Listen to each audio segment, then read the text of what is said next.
Assalamualaikum warahmatullahi wabarakatuh. Saya Sastri Dwi Amartia, berasal dari Prodi Pendidikan Ekonomi kelas B, akan membuat video resume mata kuliah studi kelayakan dosen pengampu Butin. Video ini saya buat untuk mendapatkan nilai akhir ujian semester. Dalam video ini saya akan meresume 4 materi, yaitu aspek keuangan, aspek sosial dan ekonomi, aspek AMDAL, dan aspek penulisan laporan.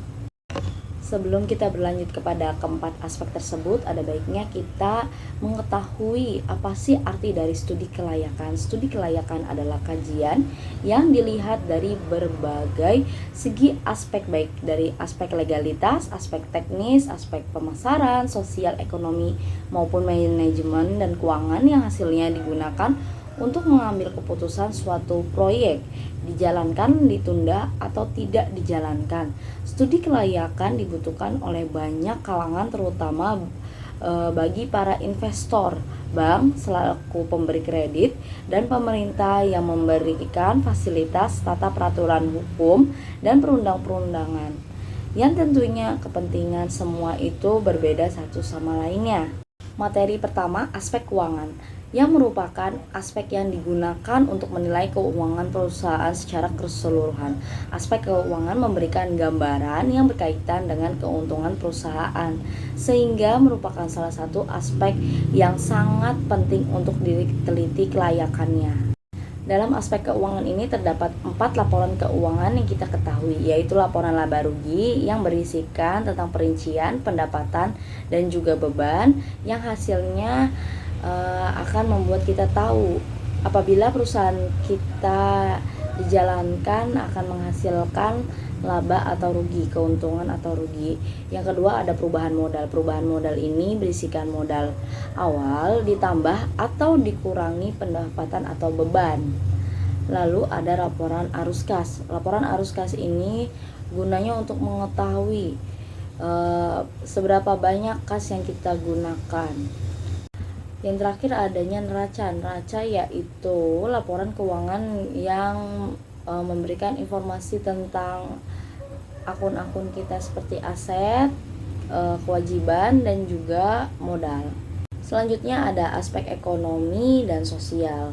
Kondisi makroekonomi secara langsung maupun tidak langsung dapat berpengaruh terhadap perkembangan perusahaan. Data ekonomi makro dapat dijadikan indikator ekonomi yang dapat diolah dan dapat dijadikan sumber penting informasi penting dalam studi kelayakan bisnis seperti produk domestik bruto atau PDB, investasi, inflasi, kurs valuta asing, anggaran pemerintah, dan perdagangan luar negeri.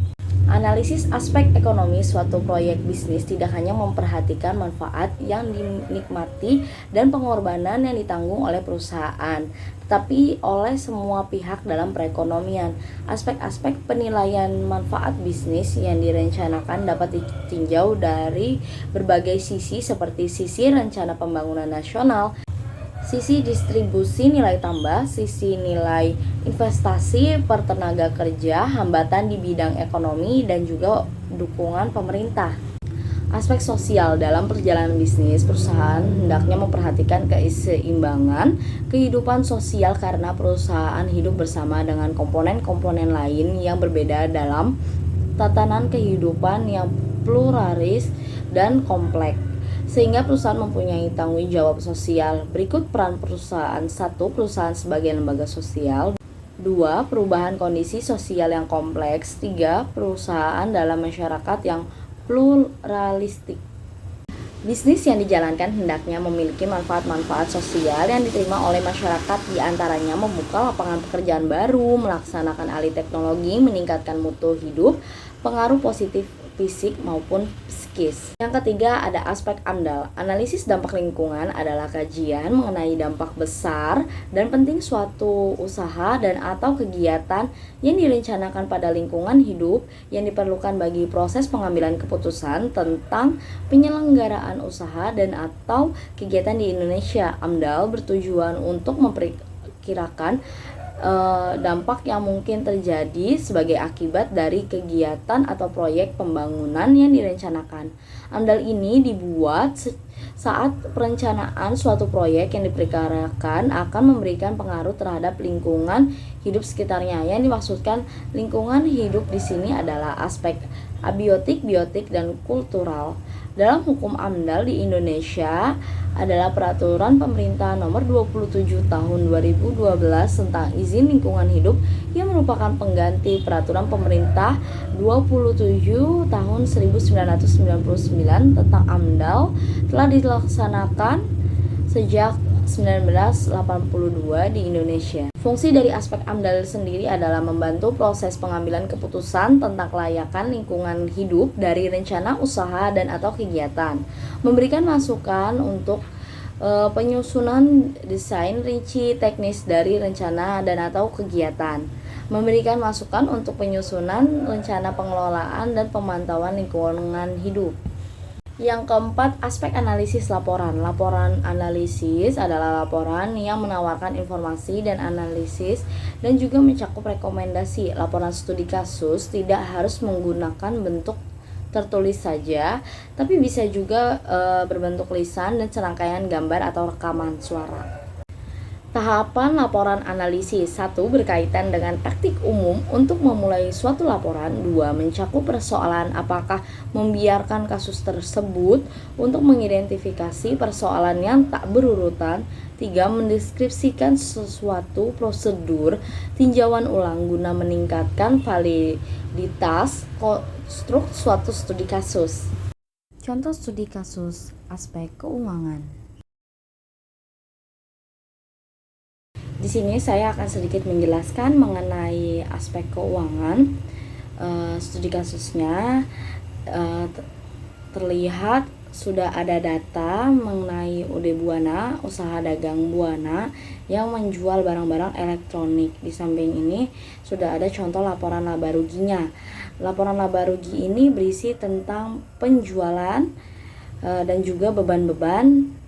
Seluruh total penjualan dan juga pendapatan ditambah dan dikurangi dengan beban-beban, maka akan menghasilkan laba atau rugi. Jika hasilnya tidak minus, lebih besar pendapatan daripada beban, maka akan menghasilkan untung. Namun jika lebih besar beban daripada pendapatan dan hasilnya setelah dikurangi itu minus, maka akan menghasilkan kerugian. Lanjut, di sini juga ada data mengenai laporan perubahan modal dari si usaha dagang Buana ini, yaitu modal awal per 1 Desember 2018 ditambah dengan hasil dari yang tadi tuh, yang laporan laba rugi itu menghasilkan laba atau rugi. Jika menghasilkan laba maka ditambah dengan modal awal, jika menghasilkan rugi maka dikurang dengan modal awal. Jadilah modal akhir atau modal perubahan ekuitas. Setelah itu ada laporan perubahan posisi keuangan atau neraca, berisikan di sisi kiri itu adalah harta, di sisi kanan itu utang dan juga modal. Yang disebutkan harta ini barang yang kita miliki, sedangkan kewajiban ini utang-utang. Kalau modal ya modal yang kita miliki, dan kedua posisinya harus sama atau harus balance. Jadi posisi di kanan dan di kiri harus sama. Lalu ada laporan arus kas yang menyajikan ikhtisar terperinci dari semua arus kas masuk dan arus kas keluar selama periode tertentu. Laporan arus kas atau statement cash flow merupakan jumlah uang yang mengalir masuk atau keluar dari dalam perusahaan, aktivitas operasi, aktivitas penghasil pendapatan utama, dan aktivitas lain yang bukan merupakan investasi atau pendanaan. Maksud dari aktivitas operasi ini, jika kita menjalankan usaha dagang, maka aktivitas operasi ini didapat dari pelunasan piutang. Dan aktivitas investasi arus kas dari akuisisi, pelepasan aset jangka panjang, dan investasi lainnya yang tidak termasuk kas. Maksudnya adalah seperti menjual aset jangka panjang kita seperti kendaraan atau mesin. Yang terakhir adalah aktivitas pendanaan arus kas yang menghasilkan perubahan dalam ukuran dan komposisi modal atau pinjaman entitas, yaitu obligasi, saham, dan dividen. Ini seperti pinjaman dari bank. Satu contoh studi kasus tentang AMDAL yaitu kita ingin membuat suatu usaha harus memerlukan izin AMDAL apabila usaha kita ini akan berdampak pada lingkungan sekitar kita.